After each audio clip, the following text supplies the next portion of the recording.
The first rule in investment is don't lose. And the second rule in investment is don't forget the first rule, and that's all the rules there are. I mean, if you buy things for far below what they're worth, and you buy a group of them, you basically don't lose.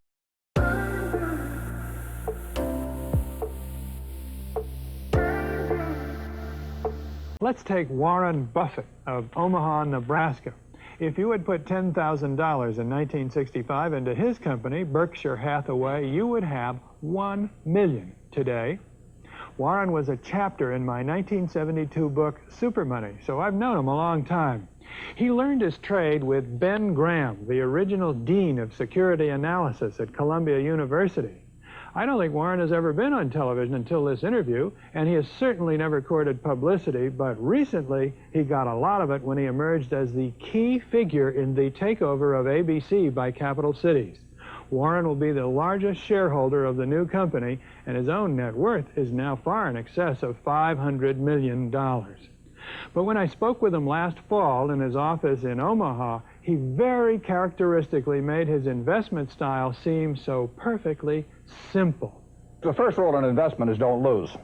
And the second rule in investment is don't forget the first rule, and that's all the rules there are. I mean, if you buy things for far below what they're worth, and you buy a group of them, you basically don't lose money. Warren, what do you consider the most important quality for an investment manager?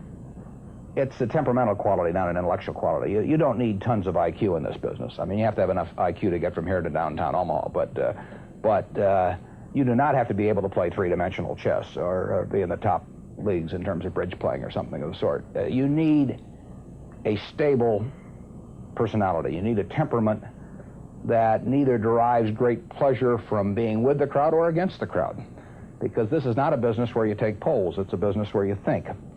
And Ben Graham would say that you're not right or wrong because 1,000 people agree with you. And you're not right or wrong because 1,000 people disagree with you. You're right because your facts and your reasoning are right. Warren, what do you do that's different than 90% of the money managers who are in the market? Certainly most of the professional investors focus on what the stock is likely to do in the next year or two, and they have all kinds of arcane methods of approaching that, but they do not really think of themselves as owning a piece of a business. The real test of whether you're investing from a value standpoint or not is whether you care whether the stock market is open tomorrow. If you're making a good investment in a security, it shouldn't bother you if they close down the stock market for 5 years. All the ticker tells me is the price.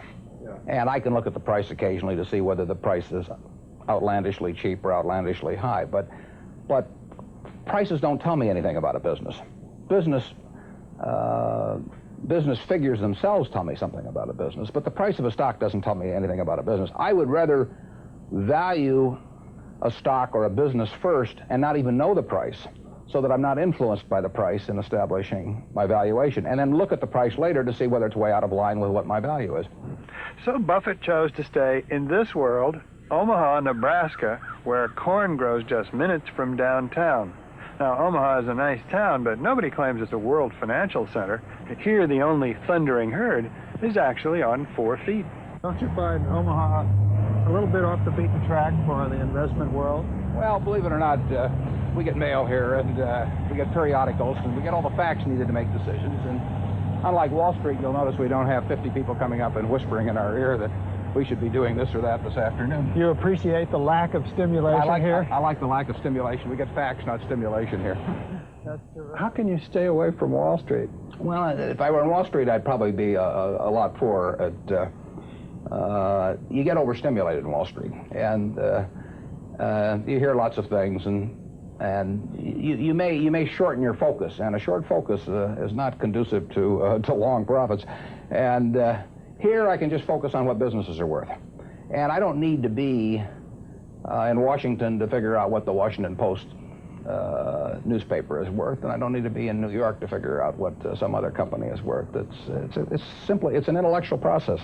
Well, and the less static there is in that intellectual process, really the better off you are.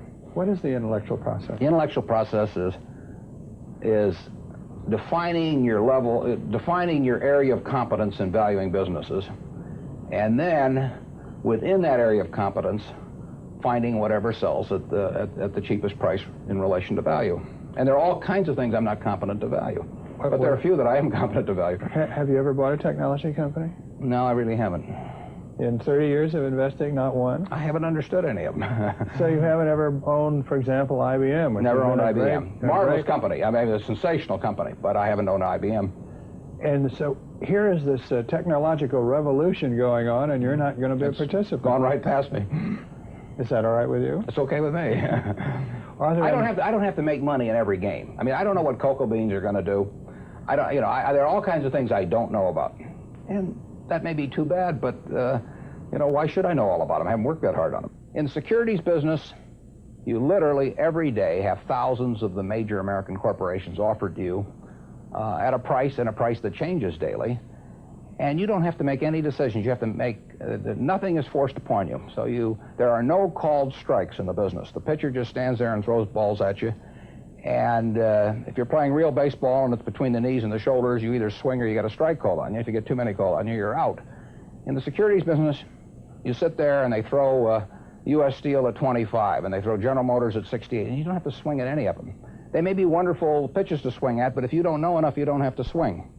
And you can sit there and watch thousands of pitches, and finally you get one right there where you want it, something that you understand, and then you swing. And so you might not swing for 6 months. You might not swing for 2 years. Isn't that boring? It would bore most people, and certainly boredom is a problem with most professional money managers. If they try to sit out an inning or two, not only do they get somewhat antsy, but their clients start yelling, "Swing, you bum!" from the stands, and that's very tough for people to do.